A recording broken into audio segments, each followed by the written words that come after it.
सर्वांना जय महाराष्ट्र। मी 30 जानेवारीला शिंदे गटामध्ये प्रवेश केला होता।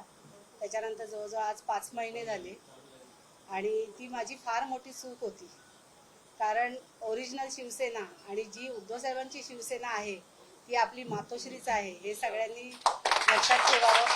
कारण जे अनुभव मला या 4-5 महिन्यात आले, माझ्याबरोबर सर्व महिला आघाडी, महिला शाखा संघटक श्रुती परब आणि सर्वच जण आमचे 2-4-5 जेंट्स सुद्धा आहेत, हे सुद्धा सगळेजण आले। मला कुठल्याही प्रकारचा आमिष वगैरे काही दिलं नाहीये, त्यामुळे मी त्यांची निंदी नाहीये। मी स्वतःहून काही कारणास्तव म्हणजे माझ्या रागावर माझा कंट्रोल झाला नाही, कारण वयाच्या 10व्या वर्षापासून मी शिवसेनेचं काम करते आणि आज आपल्या विभागामध्ये सुद्धा गटप्रमुखापासून ते विभाग संघटक हे मला सर्व मातोश्रीमुळेच आज मला सगळ्या या पदापर्यंत मी पोहोचली। जसं जसं काम केलं तसं तसं आपण पुढे पुढे गेलो आणि आज मला मातोश्रीचा पूर्ण सपोर्ट होता, त्यामुळे मी हे एवढे वर्ष काम करू शकले। जवळजवळ 35 वर्ष मी संघटनेचं काम केलेलं आहे। पण हे जे शिंदे गट जो आहे आणि लोक कुठल्या आमिषाला बळी पडून तिथे जातात हे मला काही कळत नाहीये। मला 4 महिन्यातच लगेच असा अनुभव आला का इथे राहणं शक्यच नाही। मला काही रात्र झोप लागत नव्हती का मी कधी जाते, कधी साहेबांशी बोलते, कधी वहिनींशी कॉन्टॅक्ट करते। माझ्या रात्रभर डोक्यामध्ये तेच फिरत राहायचं का आपण फार मोठी चूक केलेली आहे, हे सगळा देखावा आहे। आणि हे सगळे जे नगरसेवक आता घेत आहेत पैसे देऊन 2 करोड 3 करोड असं लोक बोलतायत, आम्ही स्वतः डोळ्यांनी मी काही बघितलेलं नाहीये, पण हे जे पैसे घेऊन लोक जात आहेत त्यांनाही नक्कीच तिथे पश्चाताप होतोय। आणि काही पदाधिकारी माझ्याशी तर बोललेत, उदाहरणार्थ विभाग क्रमांक 2 चारकोप कांदिवली आणि मालाड या तिन्ही विधानसभेमध्ये मला 22 शाखांच्या मीटिंग घ्यायला लावलेल्या। ही गोष्ट सांगण्यासारखीच आहे। त्या 22 शाखांमध्ये ज्यावेळेस मी मीटिंग घेतल्या तिथे एकही शाखा प्रमुख व्यवस्थित नाही, एकही शाखा नाही, गटप्रमुख नाही, उपशाखा प्रमुख नाही, म्हणजे कोणाचा ताळमेळ नाही। शिंदे गटामध्ये कोणाशी ताळमेळ नाहीये, कारण तिथे अंधधुंदी कारभार चाललेला आहे। ज्यावेळेस ते काय मुख्यमंत्री झाले त्यावेळेस त्यांनी सगळ्या लोकांना पैसे देऊन खरेदी केलं आणि ह्याच आमिषाला बळून काही लोक गेलेली आहेत। पण नक्कीच आता तिथल्या बऱ्याच लोकांना पश्चाताप होतोय, कारण स्वतः ते शिंदे कोणाकडेही बघत नाहीयेत। हे जे मधले जे एजंट आहेत त्यांनीच फसवलं, मलाही त्यांनी फसवलं असं मी जाहीर इथे सांगते। आणि पुन्हा एकदा मी माझ्या माहेरी घरी आली त्याबद्दल मला खरंच खूप आनंद वाटतोय। माझ्या घरी आली त्याबद्दल मला खरंच खूप बरं वाटतंय, कारण 35 वर्ष मी प्रामाणिक संघटनेचं काम केलेली व्यक्ती आहे आणि मला आज खरंच इतका आनंद झालाय। आणि माझ्या सगळ्या पदाधिकारी गेली फोटनीस भाई आणि मी जवळजवळ 5 वर्ष विभाग प्रमुख म्हणून आम्ही दोघांनी एकत्र काम केलं, त्यांनी मला खूप चांगली साथ दिली। त्याच्यानंतर विभाग प्रमुख उदयजी पाटेकर, आम्ही दोघांनी 2 वर्ष काम केलं। पण मी माझ्या स्वतःहून काही कारणास्तव म्हणजे जे आमच्या विभागात काही थोडंफार हेवेदेवे होते त्या कारणास्तव मी रागाने गेली होती। पण खरंच मी माझ्या मनाने स्वतःहून दिलगिरी व्यक्त करते, कारण मला हे जाण्यामध्ये काही इंटरेस्ट नव्हता, ते पदात पण तिथे काही इंटरेस्ट नव्हता, पण लोकांनी तिथे जाऊ नये अशी मी सगळ्यांना विनंती करते।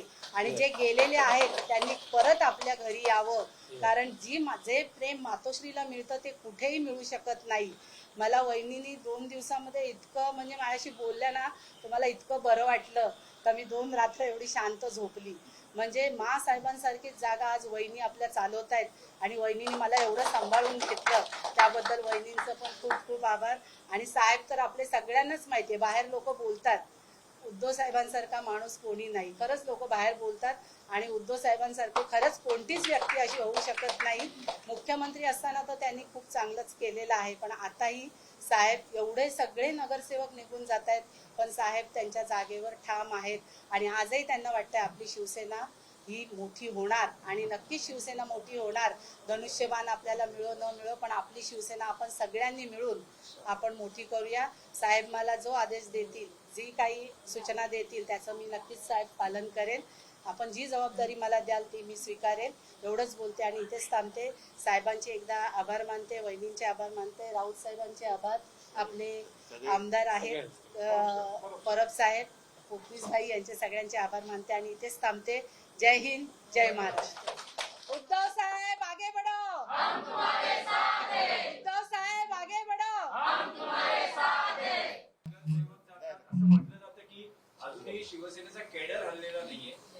नेते जातात पण कार्यकर्ते नाही.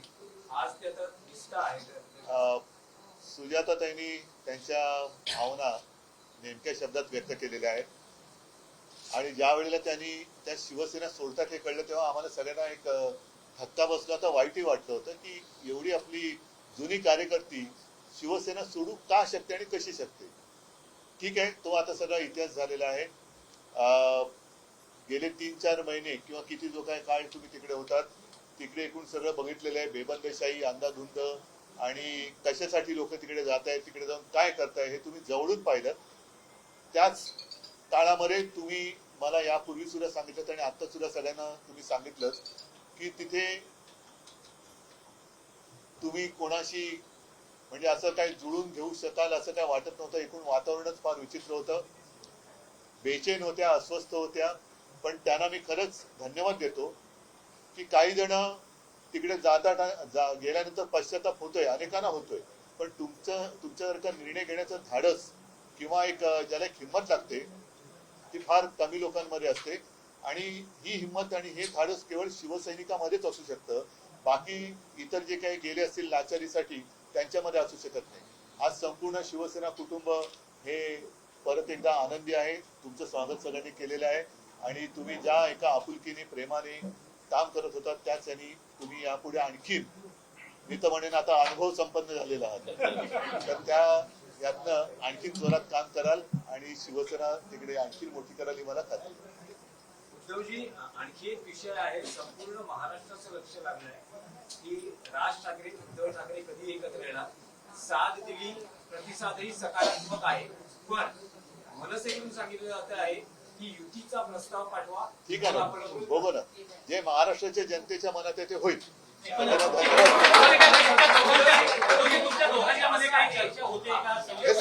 मी तुम्हाला एका वाक्यात सांगितलेलं आहे. त्याच्याबद्दल बाकीचे जे काही बारकावे ते आम्ही बघतोय. ऐका, आज पहिल्या प्रथम सुजाताताई परत त्यांनी प्रवेश घेतलेला आहे, आपल्या घरी आलेले आहेत. त्याच्यामुळे ती एक महत्वाची बातमी आहे. असे हा त्यांचा परत घरी येण्याचा जो किंवा पुनर्प्रवेश जो आहे तो तमाम तिथे गेलेल्या पण मनापासून शिवसैनिक असलेल्यांसाठी एक संदेश आहे. उद्धवजी, एक संदेश असा तुम्ही देऊ शकता का जे म्हटलं जातंय की या सगळ्या प्रकारात संदेश कशाला, मी बातमीच देईन ना तुम्हाला. कारण खाली कार्यकर्त्यांचं मनोमिलन होतंय. माझ्याकडे असं म्हणतायत की उद्धव ठाकरे आणि राज ठाकरे हे बघा, एकमेकांशी माझ्याकडे शिवसैनिकांच्या मनात कुठेही संभ्रम नाही आणि जे काही त्यांचे सुद्धा सैनिक एकमेकाच्या आमच्या संपर्कात आहेत त्यांच्याही मनात संभ्रम नाही.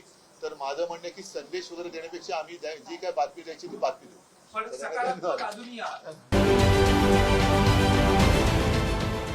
देश विदेशातील प्रत्येक घडामोडींचे लाईव्ह अपडेट मिळवण्यासाठी आता साम टीव्हीच्या सर्व सोशल मीडिया प्लॅटफॉर्मला लाईक, फॉलो आणि सबस्क्राईब करा. तसंच सर्व नोटिफिकेशनसाठी बेल आयकॉन प्रेस करायला विसरू नका.